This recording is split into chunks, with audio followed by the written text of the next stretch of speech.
The grand hall of the Voss estate on Nocturnus Prime smelled of old blood and older secrets. Ethan Cross did not belong here. He knew at the moment he stepped through the obsidian archway, his worn tool belt clinking against his hip, his safety badge still clipped to his chest from the orbital station where he'd spent the last 6 months repairing life support grids. Around him, alien nobles in silks that shimmered like bruised moonlight turned their pale heads to stare. Their eyes caught the low candlelight and threw it back in colors that had no human names. He was the only warm-blooded creature in the room. "You are the engineer?" The voice came from the high balcony above, smooth, unhurried, the kind of voice that had learned patience across centuries. Ethan looked up. Lady Seraphine Voss stood at the railing like a painting that had decided to become real. Tall, severe, her dark hair pinned back with pins that looked disturbingly like bones. Her skin was the silver white of a moon nobody had named yet. And her eyes, 2 pools of deep violet that seemed to pull light inward rather than reflect it, were fixed entirely on him. "Yes, my lady," he said. "Ethan Cross. Galactic Repair Corps, Contract Reference 7 Tau Alpha." A murmur rippled through the hall. Apparently humans didn't just announce themselves here. Seraphine descended the staircase slowly, each step deliberate, her gown whispering against stone that had stood for 1,000 years. The crowd parted for her the way water parts around a blade. She stopped 2 feet in front of him. She was taller than he'd expected. Most of the Nocturni were. But she looked at him with something other than contempt, something that was, if he was reading alien body language correctly, closer to curiosity. "Your species," she said, "does not live long. 80, 90 years on average. Some of us push past 100 if we're stubborn enough. And yet you travel between stars." "And yet," he agreed. Her head tilted slightly. "The Helkar live 400 years and have never left their system. The Dravani have wings and have not touched another world in 3 centuries. She paused. "Your kind has been among the stars for less than 200 years. How?" Ethan shrugged, an honest shrug, not a dismissive one. "We don't have enough time to be scared for very long. Fear's expensive when you're mortal. So we just go." The silence that followed was the kind that thinks. "Come," Seraphine said finally. "There is something I need you to see." The deep vaults of the Voss estate had not been opened in 60 years. The problem, as Seraphine explained while leading him down spiral stairs carved from black stone, was the resonance engine, a piece of pre-collapse technology that powered the estate's environmental systems, kept 300 Nocturni in their required cold dark cycle, and maintained the stasis chambers where the oldest members of the house slept through centuries they no longer wished to witness. It had begun failing 4 months ago. 3 Nocturni engineers had attempted repairs. 2 had quit. 1 had, apparently, screamed and left the planet. "Encouraging," Ethan said. "Yes," Seraphine replied, without irony. The vault door opened into a room that felt like standing inside a dying star. The resonance engine was enormous, a tower of interlocking crystalline iron rings, each one humming at a slightly different frequency, filling the chamber with a sound that wasn't quite sound. It pressed against the eardrums like memory. Like grief. Like something unfinished. Ethan felt it in his teeth. He pulled out his scanner, walked the perimeter, crouched at the base, climbed the access ladder to the midsection, knocked on 3 different panels with his knuckle, and pressed his ear against the central column. Seraphine watched all of this from the doorway. "Well," she asked. "Your harmonic synchronizers are desync by about 3 degrees each, cascading failure, probably started from a microfracture in the 3rd ring. The good news is the core is intact. The bad news is resynchronizing it manually means somebody has to be in physical contact with the column during recalibration." He looked at her. "Your engineers, the ones who left, were they Nocturni?" "Yes. Their sensory range is wider than mine.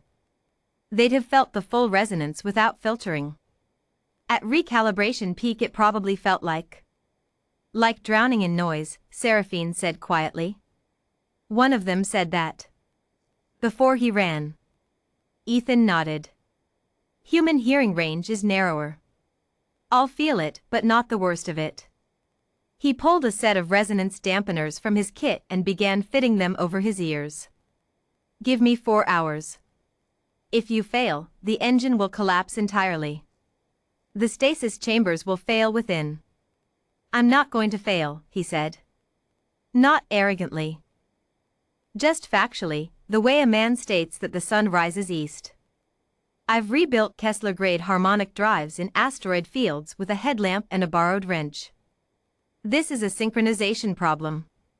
I fix synchronization problems. Seraphine stared at him. You are not afraid, she said. I'm a little afraid, he admitted. But I'm more interested. 3 hours and 47 minutes later, the resonance engine sang. Not screamed. Not groaned. Sang, a low, perfect, cycling hum that resonated in the chest like a second heartbeat, filling every corner of the vault with something that felt startlingly like warmth. Ethan climbed down the ladder, hands trembling slightly from sustained contact with the column, ears ringing despite the dampeners, a burn across his right palm from where he'd had to grip a live synchronizer relay barehanded in the final sequence. Seraphine was still there. She crossed the vault floor and stopped in front of him again, same 2 feet of distance. But something in her expression had changed. The cool assessment was still there, but there was something beneath it now. Something older. You are bleeding, she said. He looked at his palm. Occupational hazard. She reached out, slowly, giving him time to refuse, and took his hand. She examined the burn with a focus that felt almost reverent. Do you want to see my fangs, human? She asked. Her voice was perfectly neutral. It was, he realized, a genuine question, not a threat, not a seduction. She was asking if he was afraid of what she was. He looked up at her violet eyes. Sure, he said. She blinked. That had not been the answer she expected. She had asked that question, he suspected, many times before. As a test. As a wall. And the wall had always worked. She let her lips part slightly. The fangs were elegant, not monstrous, not theatrical. Just real.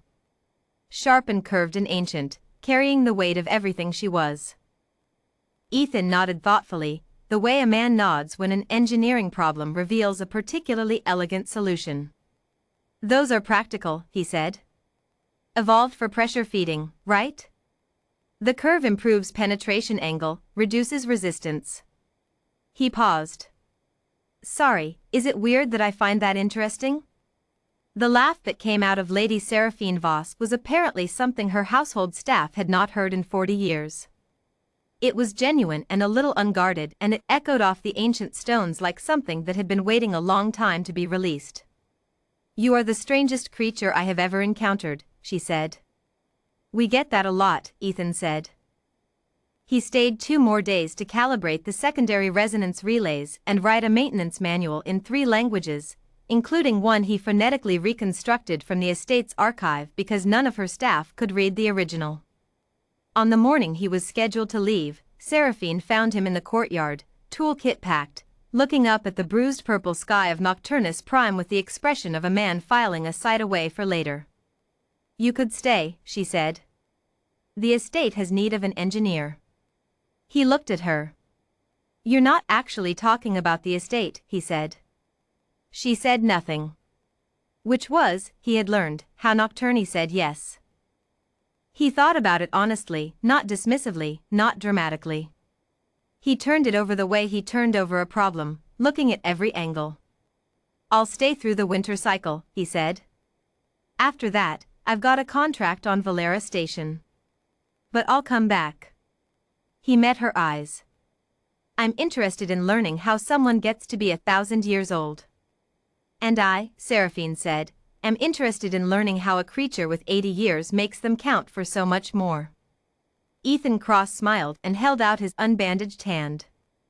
After a moment, Lady Seraphine Voss, noble of the ancient house of Voss, terror of 3 systems, unchanged for 9 centuries, took it.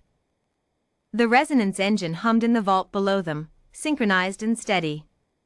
Something new had found its rhythm.